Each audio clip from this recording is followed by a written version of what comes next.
Hello বন্ধুরা, কেমন আছো সবাই? আশা করি সবাই ভালো আছো। আজ আমরা কথা বলবো ভাজাই মুভি সম্পর্কে। এটি কোনো প্রেমের গল্প নয়, তবে এর কাহিনী তোমার হৃদয় ছুঁয়ে যাবে। বাস্তব ঘটনার উপর নির্মিত সিনেমাটির শেষটা এতটা বেদনাদায়ক যে প্রতিটা দর্শকের চোখে জল গড়াবেই। তাই আর সময় নষ্ট না করে খুবই সংক্ষেপে চলো এই সিনেমাটি সম্পর্কে জেনে আসি। সিনেমার শুরুতে আমাদের তামিলনাড়ুর কারুনগুলাম নামের একটি গ্রাম দেখানো হয়, যেখানে শিবা নামের একটি ছেলে তার মা এবং বড় বোনের সাথে থাকতো। ওই গ্রামের প্রায় সবাই একই কাজ করত, তা হলো কলাবাগান থেকে কলা মাথায় করে নিয়ে গাড়িতে লোড করা। শিবা ও তার পরিবারও এই কাজ করত। শিবা যেদিন করে স্কুল বন্ধ থাকতো সে সেদিন করে কাজে যেত, কিন্তু এই কাজটি করতে তার একদম ভালো লাগতো না। কাল তার স্কুল বন্ধ, তাই তাকে কাল কাজে যেতে হবে। এই চিন্তা করতে করতে শিবা ঘুমিয়ে পড়ে। স্বপ্নেও সে দেখে যে সে কলা মাথায় করে নিয়ে যাচ্ছে, আর এই কাজটাকে সে এতটাই ঘেন্না করতো যে স্বপ্নের মধ্যেই সে কলাগুলোকে ছুঁড়ে ফেলে দিচ্ছে। এরপর সকাল হলে শিবার দিদি শিবাকে ডাকতে থাকে। কাজের ভয়ে শিবা উঠতে চাচ্ছিল না, কিন্তু সে যখন জানতে পারে আজ তাকে কাজে যেতে হবে না, তখন সে আনন্দে লাফিয়ে ওঠে। আসলে শিবাদের গ্রামে একজন মারা যাওয়ায় আজ কেউই কাজে যাবে না। এই খুশিতে শিবা দৌড়ে সেই মৃত ব্যক্তিটির বাড়িতে যায় এবং তার বন্ধুদের সাথে নাচতে থাকে। অদ্ভুত ব্যাপার হলো, এই গ্রামে কেউ মারা গেলে এভাবেই সবাই খোল করতাল বাজিয়ে নাচে। এটাই তাদের রীতি। এর মধ্যেই শিবা ও তার বেস্ট ফ্রেন্ড শেখরের মধ্যে মারামারি লেগে যায়। শিবা আর শেখর একে অপরের অনেক ভালো বন্ধু, কেউই একে অপরকে ছাড়া থাকতে পারে না, তাই খুব তাড়াতাড়ি তাদের মধ্যে আবার ভাব হয়ে যায়। এখানে শিবা বলতে থাকে, এমন ভাবে যদি মাঝে মাঝে কেউ মারা যেত তাহলে কতই না ভালো হতো, আর কাজে যেতে হতো না। শেখর বলে, এত খুশি হয়ে লাভ নেই, কালও স্কুল বন্ধ, তাই কালও আমাদের কাজে যেতে হবে।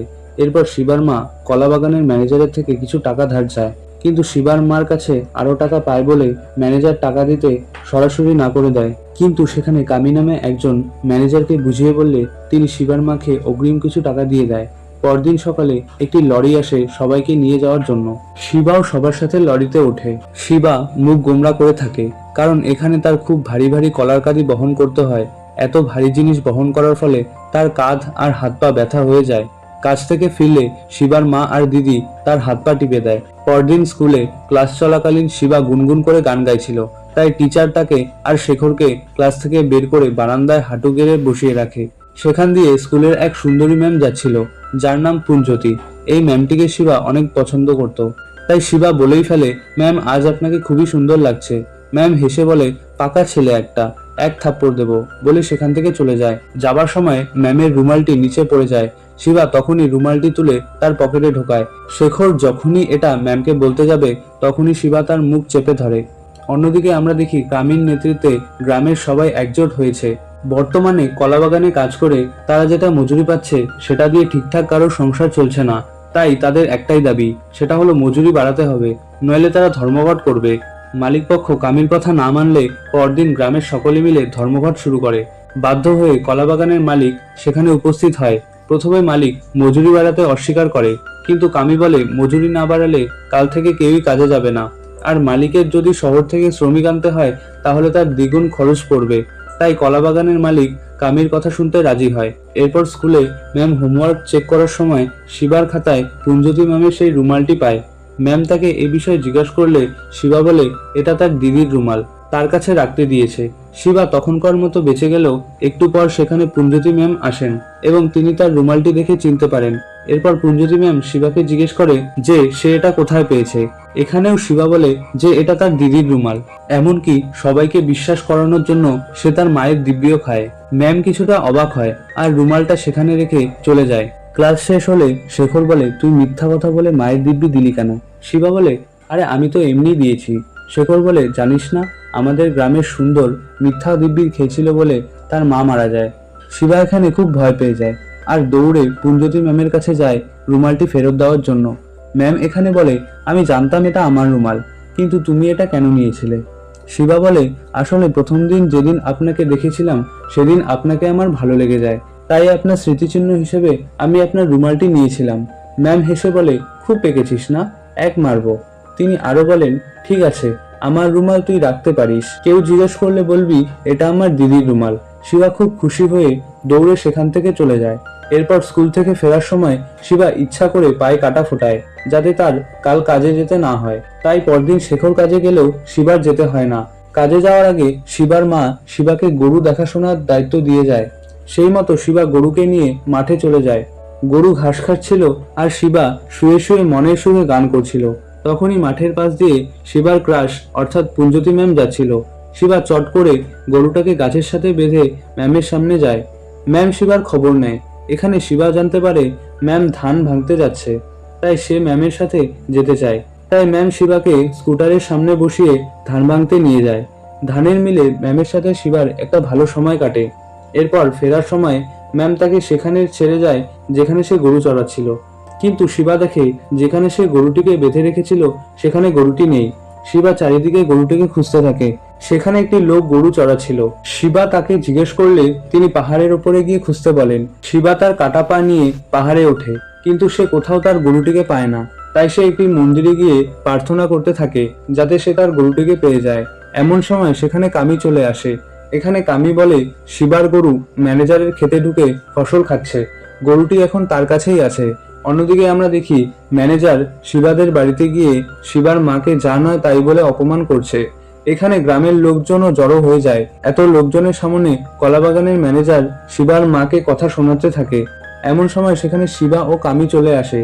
কামি ছিল অনেক সৎ এবং সে অন্যায়কে কখনো প্রশ্রয় দিত না। তাই এখানে কামি ম্যানেজারের প্রতিবাদ করলে ম্যানেজার কামির গায়ে হাত তোলে। কামিও ম্যানেজারের উপর পাল্টা আক্রমণ করে এবং তাদের মধ্যে মারামারি লেগে যায়।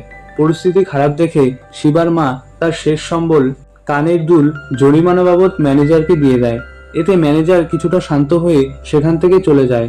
স্বামীর শেষ উপহার হারিয়ে শিবার মা খুব কষ্ট পায় এবং ঘরে গিয়ে দরজা বন্ধ করে কান্না করতে থাকে। শিবা তার ভুল বুঝতে পারে, কারণ তার খামখেয়ালির জন্যই আজ তার মাকে কথা শুনতে হচ্ছে।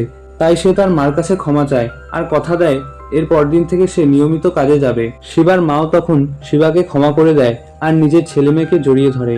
এরপর থেকে শিবা স্কুল যেদিন বন্ধ থাকতো সে সেদিন করে নিয়মিত কাজে যেত। একদিন শিবা তার দিদিকে বলে, তুমি কি কামিকে বিয়ে করবে? তার দিদি বলে, হঠাৎ এ কথা জিজ্ঞেস করছিস কেন?